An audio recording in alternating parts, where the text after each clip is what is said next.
To you, cable equals inefficient bundling. Inefficient, what was the word you used? Packaging. Packaging. Right. I mean, it's you have a mismatch between viewership and subscriber fees, effectively, right? Whether you watch, if you have a network that's rated 1 or average or 0.75, you're still getting paid for 100 million homes, whether somebody watches it or not, right? And it may be a rerun, if you're on it may be a basic third, cable, yeah. You are. And so the bigger issue I think that the industry faces is in this ever fragmented world where there's so many choices and so much is happening online, is that model sustainable, and for how long? And I think it's a sustainable model for a certain period of time, for sure. I think the bigger question then becomes, is it really a network-centric model? Is it a show-centric model? What happens? People don't have that affinity anymore towards legacy structures, right? People want to say, hey, I like this, I like that. They have no loyalty anymore, basically. They just don't.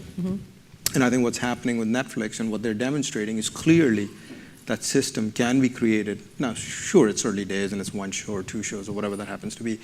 But I think that fracture, that the separation between what I'll call linear television, which is sports, news, special events, current events, big reality live stuff, competition. News as live, well. Yep. And libraries is coming, whether we like it or not. People are, if anybody sits there and says, no, people love just waiting for Thursday night to watch that particular show and they love watching it in that linear fashion with commercials, I think they're just delusional, right? People want the convenience and simplicity. It's just, Most people still do watch that way, but the change is diminishing, underway, right. The trend is not that way, for sure.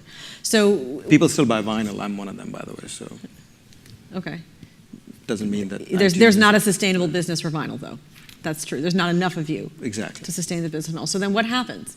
So I think change is so what happens? I mean, so cable breaks into pieces.